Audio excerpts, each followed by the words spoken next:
Greetings out there in YouTube land from the planet Earth. I'm listening to the Shepherd's Chapel as I'm playing one game at a site where I write for Jesus, right? And I really like their stuff. They're really, really good. But I've heard a couple of mistakes that they've made. And almost all the stuff they say is right on, right? There's just a couple of mistakes they've made. And I'm surprised a lot of people haven't caught on in it. I don't claim to know it all, right? But they were thinking that America was the Israel being spoken of, and that Alaska was that Hemingog. I mean, they are so wrong on that one, big time, right? I mean, first of all, you look at Zechariah 14, right, verse 16 down. All the nations that God allows to live that went against Him, right, are going to have to go there year to year to the Feast of Tabernacles, God's most important feast, because it has an or else clause, right? Now, it's a week-long feast. Now you say, okay. Now, depending on where you are on the planet, it's going to take you time to get there. And after all the battles, you see, they're fighting the two witnesses. You're looking at all the plagues that bringing down fire, you name it.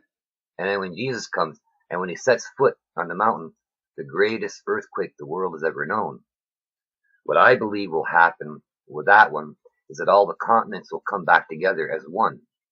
So that this God would have to provide a way for you to be able to get there from year to year, because it's a yearly thing.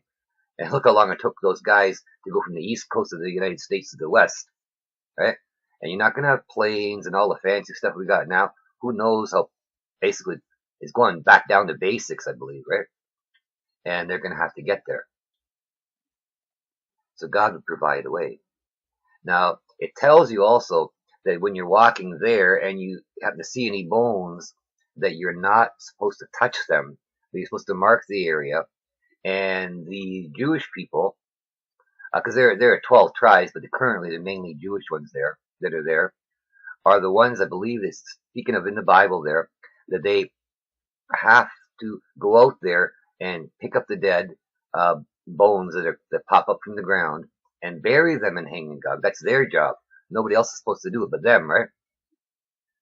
So, I mean, come on, Alaska is pretty damn far for them to walk from Jerusalem, don't you think? So there's a little error right there. Just a couple of things like that. You have to pay attention to what you hear. Both the father and son, I like them, but they have those couple of errors, and you have to pay attention to everything you hear, no matter who's speaking it. And I say this out of love. I love the two guys. The father passed, and I would have loved to have talked to that man, right? He's got a lot of knowledge in there, and I really would have loved to talk to him. But, I'm sure he's with the Lord right now. But we're just human beings, and that's the thing. People forget that. No one is perfect, only Jesus, right? And we all make the odd mistake. They're filled with a bit of too much of patriotism for a nation. Because, I mean, if you think about it, these angels that could rock and roll, I mean, they could do anything. Think about that, what they could do. And they wanted to bow down to them and make sacrifices to them and said, whoa, no, no, no, only to God, right? One should raise up no man, period. When the angels say, hey, don't bow down, that's only to God, that's a valuable lesson for us all, right? But I mean, nations do bad things, people do bad things, people can do good things. We don't see too many nations doing good things right now. But when you stand before God, and you're going to be standing there alone, it's not going to be a nation standing there, it's going to be you. It's you and God. And it's what you did and didn't do, what you said and didn't say that matter. Not what, who said this, who said that, who did this, who did that. None of that matters at all. It's all about you and Him at that moment. So what's more important? What others say and do? Some flag? Some doctrine or whatever? Or what God tells you in His living word that He expects of you? Because in the end, you're going to be standing for God, who got the final word. Many seem to forget that as they're chasing all these silly doctrines of men these days and pointing fingers at each other, when the Bible tells you not to do that. It tells you to do the exact opposite. So sadly, many who claim to be of Him know Him not. And they're going to hear those words when they stand before him. You know, when they say, didn't we do this and that in your name? He's going to tell you, get lost. I never knew you.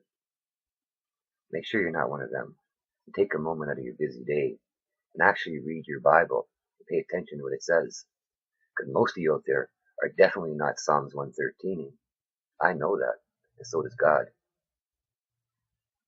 You look at it and you see dry bones, and forget the whole Bible used to be sung.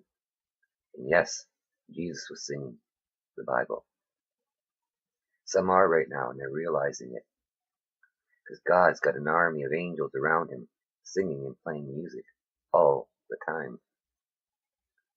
Sometimes the simplest math is the hardest to see, because you're so busy looking elsewhere.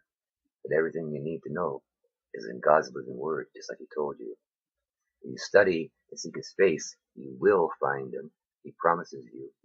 And if you study his precepts, he will show you things that even the ancients didn't know. And yes, there are many secrets to come that aren't written, brothers and sisters. I only know a couple of them, right? But it's well worth it. Get right to Jesus and have a chat today. Okay? He's waiting to hear from some of you for a very, very long time. Bye-bye.